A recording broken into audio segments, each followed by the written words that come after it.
আসসালামু আলাইকুম প্রিয় দর্শক, অন্য মঞ্চের আলাপচারিতায় আপনাদের সকলকে আমন্ত্রণ জানাচ্ছি। প্রিয় সুধী, প্রীতীয় শুভেচ্ছা।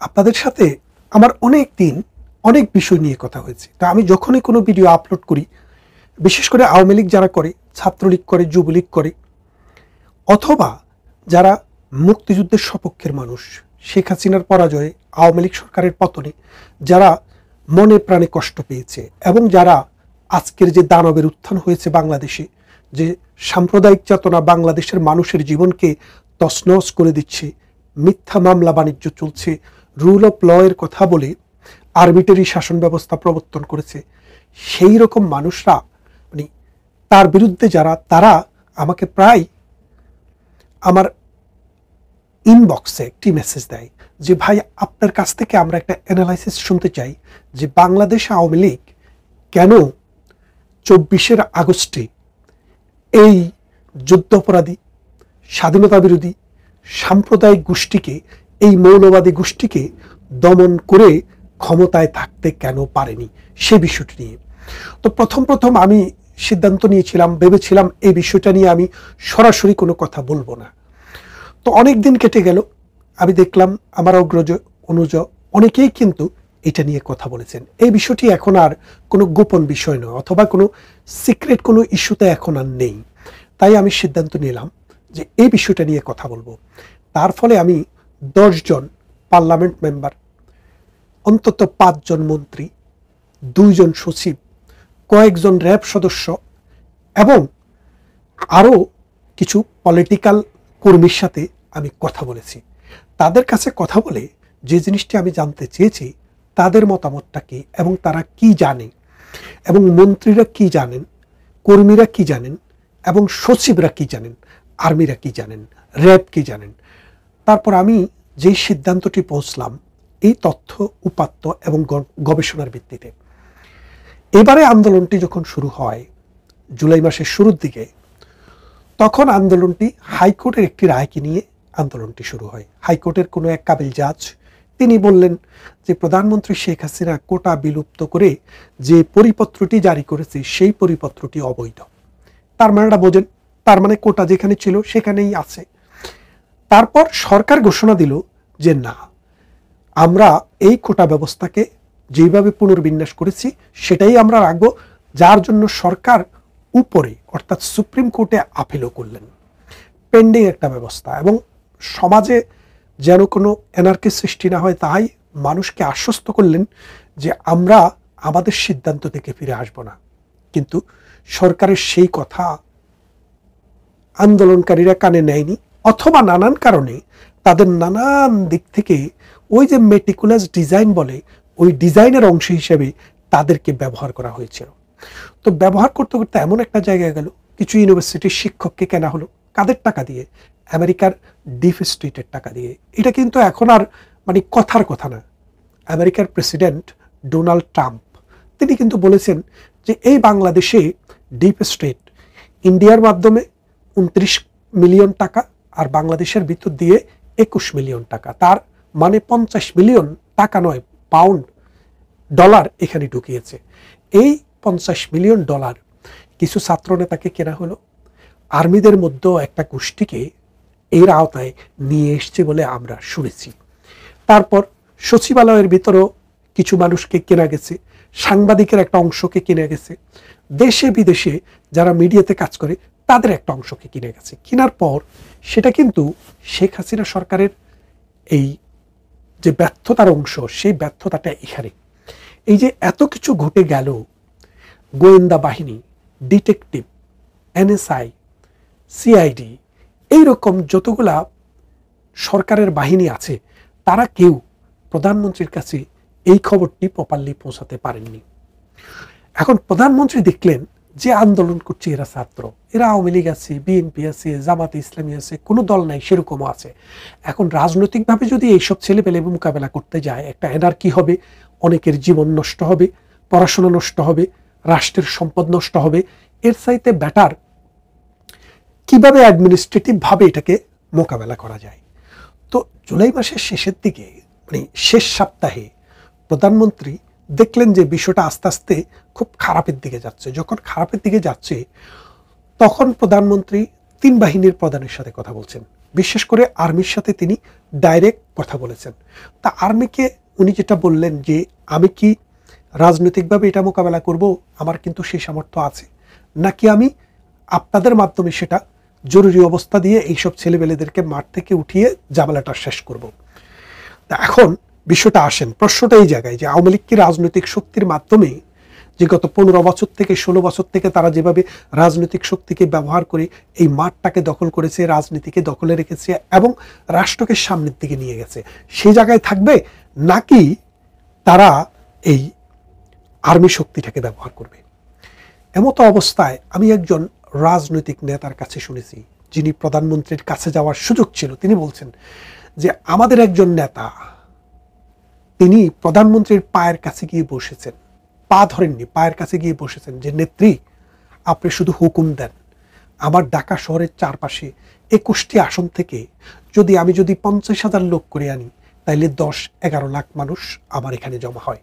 তারপরে নারায়ণগঞ্জ, গাজীপুর, মুন্সিগঞ্জ এবং এই সারাউন্ডিং কুমিল্লা এইসব অঞ্চল থেকে যদি প্রত্যেকটা এমপি 10,000 5,000 করে মানুষ আনে, ঢাকা শহরের জায়গা হবে না। এইসব ছেলেপেলেরা যারা মাঠে আছে, মাঠ ছেড়ে ছেড়ে তো পালাবেই, ঢাকা শহর ছেড়েও পালাবে তারা। কারণ আওয়ামী লীগের পলিটিক্যাল যে স্ট্রেংথ, আওয়ামী লীগ, যুবলীগ, ছাত্রলীগ, স্বেচ্ছাসেবক লীগ এবং মহানগর আওয়ামী লীগ, ঢাকা উত্তর, ঢাকা দক্ষিণ, ঢাকার মেয়র, সব কিছু মিলিয়ে লক্ষ লক্ষ মানুষের সমাবেশ করা সম্ভব। এবং সেই নেতা গিয়ে বললেন নেত্রী আপনি আমাদেরকে নির্দেশ দেন, আমরা আমাদের মাঠে আমাদের রাজনৈতিক শক্তিটা প্রদর্শন করি। এদিক থেকে নেত্রীকে আর্মি থেকে বলা হলো আপা এইটা নিয়ে আপনি কোনো সমস্যা হবে বলে আমরা মনে করি না, আপনি কোনো চিন্তা করেন না, এইসব পোলাপানেরা আমরা একদম ইজিলি বাড়িতে পাঠায় দেব, আপনি এসব রাজনৈতিক শক্তি ব্যবহার করবেন না, আমরা আমাদের শক্তিটা ব্যবহার করে এই মাঠ ক্লিয়ার করে দেব। আর যেহেতু সুপ্রিম কোর্টের মাধ্যমে অলরেডি এটা ডিসাইডেড, এটা তো আর কোনো ইস্যু না। তাহলে দেখেন, একদিকে আর্মি প্রধানমন্ত্রীকে আশ্বস্ত করলেন যে তারা যে কোনো মুহূর্তে এই ছেলেমেয়েদেরকে মাঠের থেকে বাড়িতে পাঠাই দিতে সক্ষম। এখন প্রধানমন্ত্রী শেখ হাসিনার যে হিস্ট্রিক্যাল যে মিস্টেক, এই মিস্টেকটা এই জায়গায় হয়েছে। কোন জায়গায়? যে তিনি রাজনৈতিক শক্তিকে ব্যবহার না করে আর্মি শক্তির উপরে রিলায়েন্স নিচ্ছিলেন এবং শেষ দিন পর্যন্ত ইনার ধারণা ছিল আর্মি হয়তো একটা স্লো অ্যান্ড স্টেডি ওয়েতে ছেলেবেলেদেরকে বুঝিয়ে সুজিয়ে ঝামেলাটা শেষ করবে। কিন্তু লাস্টে যখন আর্মির এই প্রধান, যিনি টেলিভিশনে, রেডিওতে, মিডিয়াতে এসে কথা বলেন, উনি বললেন কি আমরা জনতার সাথে আছি।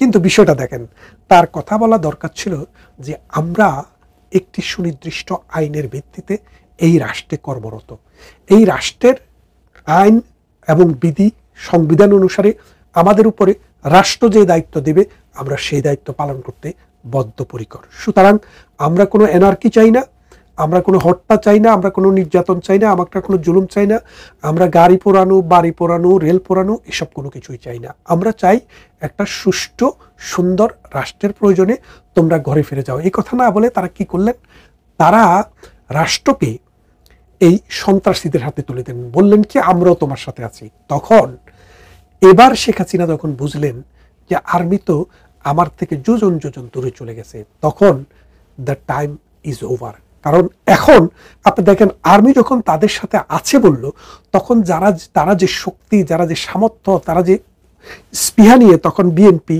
জামাতে ইসলামী, নেজামে ইসলামী, মুসলিম লীগ, অমুক লীগ, তমুক লীগ সবাই কিন্তু তখন মাঠে নেমে গেল। তখন আওয়ামী লীগের পক্ষে এবার মাঠটা পুনর্দখল করাটা আর চারটিখানি কথা রইল না, যার কারণে আওয়ামী লীগ সরকারের পতন ঘটল। তার মানেটা কি বুঝলেন? যে আওয়ামী লীগ সরকারের পতনটা যে ঘটলো, পরাজয় যে হলো, এই পরাজয়ের পিছনের মূল কারণটাই হচ্ছে আর্মিদের মিথ্যা আশ্বাস। তারা এই মিথ্যা আশ্বাস কেন দিলেন, ইতিহাস সেটা বলবে, আমরা সেটা বাইর করব। কিন্তু এটা সত্যি, আওয়ামী লীগ যদি ডে ওয়ান থেকে রাজনৈতিক শক্তির উপরে বিলিভ করত, বিশ্বাস করত যে এই সমস্যা আসলে রাজনৈতিক সমাধান করব, তাহলে কিন্তু এইসব ছেলেবেলেকে জুলাই মাসের মাঝামাঝিতেই কিন্তু বের করে দেওয়া সম্ভব ছিল। কিন্তু সেই রাজনৈতিক শক্তি ব্যবহার না করার কারণে, আর্মির উপরে নির্ভর করার কারণে একটা পর্যায়ে গিয়ে আর্মির কাছেই কিন্তু আওয়ামী লীগের পরাজয় ঘটল। তারপরে আপনারা দেখলেন আর্মি নিয়ে অনেক কথা হচ্ছে, অনেক কিছু হচ্ছে, কিন্তু বাংলাদেশ আওয়ামী লীগ মাটি এবং মানুষের দল, এই দেশের ইতিহাস, এই দেশের ঐতিহ্য, এই দেশের সাংস্কৃতিক ধারাবাহিকতা, এই দেশের মুক্তিযুদ্ধের চেতনা, বাংলাদেশের সংবিধান এবং হাজার বছরের লালিত যে ঐতিহ্য, এটাকে আমরা ধারণ করি। আমরা আবার মানুষের কাছে ফিরে আসব এবং মানুষ আবার মুক্তিযুদ্ধের চেতনায় এই দেশটাকে দেখতে চায়, এবং তার প্রমাণ আপনারা দেখবেন আগামী দিনগুলোতে।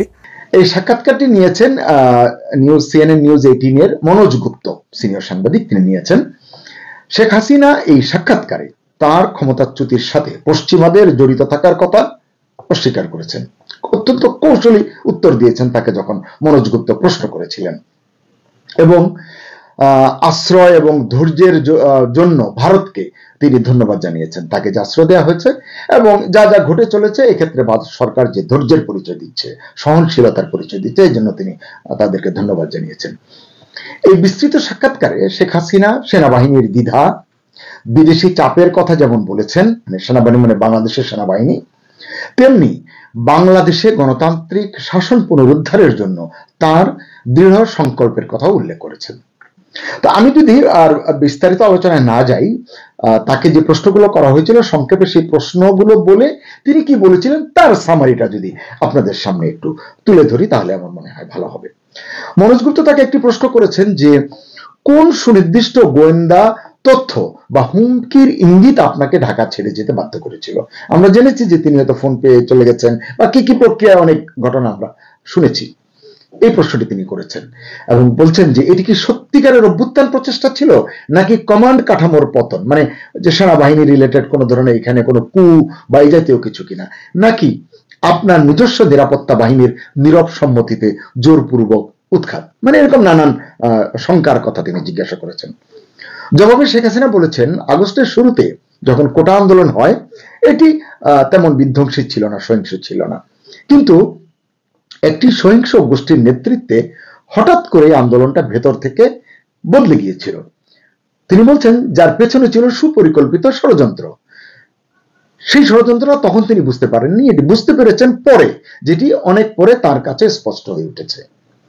প্রসঙ্গক্রমে শেখ হাসিনা বলেন, আমি বাংলাদেশ ছেড়ে যেতে চাইনি, তবে আমার কাছে স্পষ্ট হয়ে গিয়েছিল সেখানে থেকে গেলে, মানে বাংলাদেশে থেকে গেলে কেবল আমার জীবনই নয়, আমার চারপাশের লোকদের জীবনও বিপদাপন্ন হতো, বিপদে পড়তো।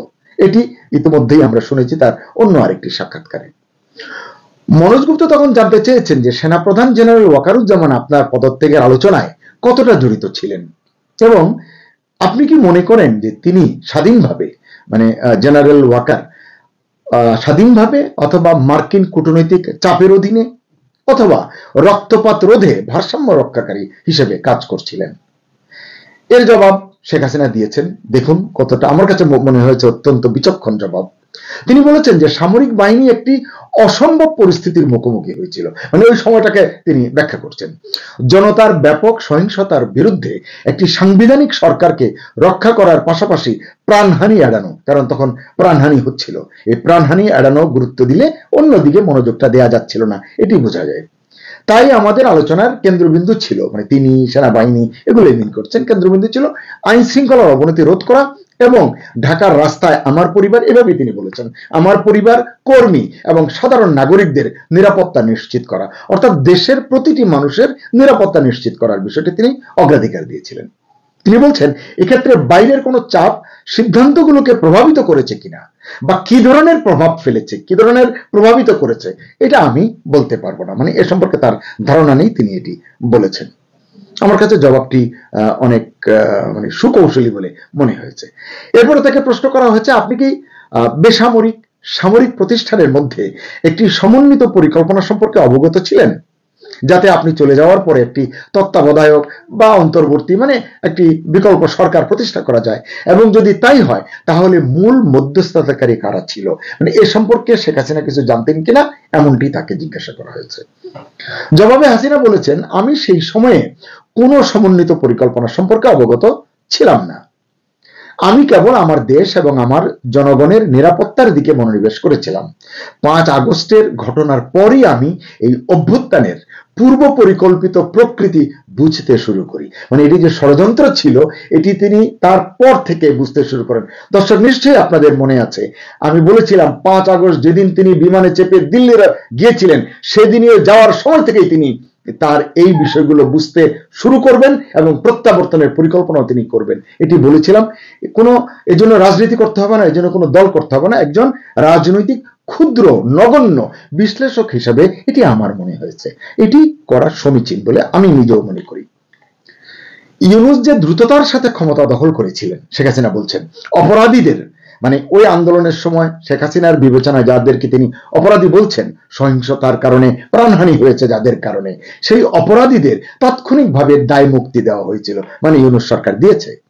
এবং আমাদের বিচার বিভাগীয় তদন্ত, মানে শেখ হাসিনা কিন্তু একটা বিচার বিভাগীয় তদন্ত কমিটি গঠন করেছিলেন আবু সাইদের হত্যাকাণ্ড থেকে শুরু করে অন্যান্য হত্যাকাণ্ডগুলো করবার জন্য।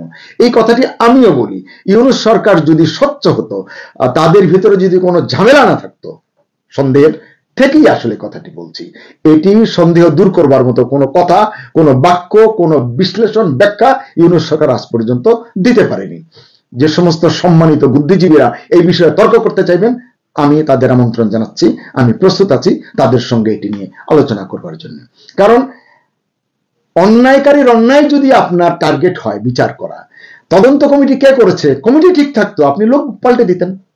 যদি ওই লোকটিকে আপনার আস্থা ভাজন মনে না হয়, তা করা হয়নি, পুরো প্রচেষ্টাটাই বদলে দেওয়া হয়েছে এবং ইন্ডেমনিটি দেওয়া হয়েছে, দায় মুক্তি দেওয়া হয়েছে। এটি কিন্তু আজকে টুকটাক কথা হচ্ছে, কিন্তু এই অভিযোগগুলোই একদিন ওই সময়ের যারা কুশীলব ছিলেন তাদের জন্য কিন্তু অনেক বিপদের কারণ হতে পারে। আমি একজন ক্ষুদ্র মানুষ হিসেবে এই কথাটি আগেও বলেছি, এখনো বলছি, কাউকে ভয় দেখানো নয়, আসলে সচেতন করাটাই আমার দায়িত্বের আওতায় পড়ে বলে আমি মনে করি, যেটুকু আমি বুঝি। আমি ভুল বুঝলে কেউ দয়া করে আমাকে শুদ্ধটা বুঝিয়ে দেবেন, আমি শিখতে রাজি আছি যে কোনো অবস্থায়, যে কোনো মুহূর্তে। যাই হোক, শেখ হাসিনা তখন বলছিলেন যে এই যে দায় মুক্তি দেওয়া হলো, বিচার বিভাগীয় তদন্ত ভেঙে দেওয়া হলো, এগুলো আসলে পূর্ব পরিকল্পিত কৌশলের ইঙ্গিত বলে তিনি বুঝতে পেরেছেন পরে, এবং বলছেন মনে হচ্ছে ইউনূস ক্ষমতা দখলের প্রস্তুতি নিচ্ছিলেন, অথবা যারা তাকে ক্ষমতায় বসিয়েছিলেন তারাই তা করছিলেন। একেবারে পুরোপুরি ইউনূসকে দায়ী করছেন না, মানে এই গেমের মধ্যে আর যারা সম্পৃক্ত ছিলেন তারা হয়তো সেই প্রস্তুতি নিচ্ছিলেন। আমার কাছে উত্তরটি কিন্তু যথেষ্ট বুদ্ধিদীপ্ত মনে হয়েছে। এরপরে প্রশ্ন করা হয়েছে ওয়াশিংটনের ভূমিকাকে আপনি কিভাবে বর্ণনা করবেন? আমেরিকা কি কেবল রাজনৈতিক সংস্কারের ইঙ্গিত দিচ্ছিল?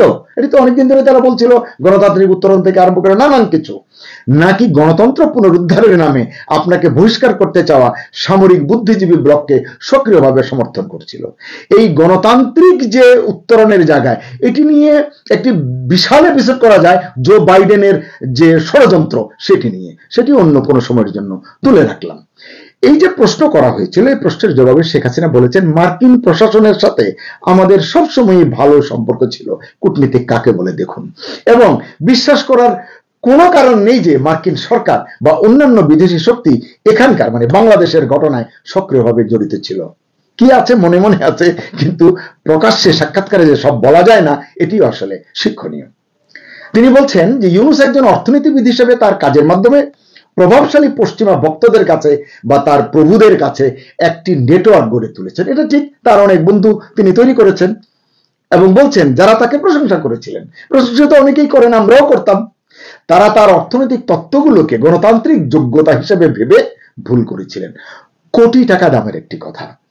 জগৎ সংসারের ইউনূস সাহেবের বন্ধুরা ভেবেছিল এই লোককে বাংলাদেশে বসিয়ে দিলে বাংলাদেশকে আরেকটি আমেরিকা তিনি তৈরি করে ফেলবেন, কিন্তু এটিকে যে তিনি অর্থনীতিতে, সমাজনীতিতে, আইন শৃঙ্খলায় গর্তের ভিতরে ফেলে দিবেন, এটি তারা কল্পনাও আসলে করেননি। এই কথাটি শেখ হাসিনা বলেছেন বলে আমার মনে হচ্ছে, তার অর্থনৈতিক তত্ত্বগুলোকে গণতান্ত্রিক যোগ্যতা হিসেবে ভেবে পশ্চিমা বন্ধুরা ভুল করেছিলেন।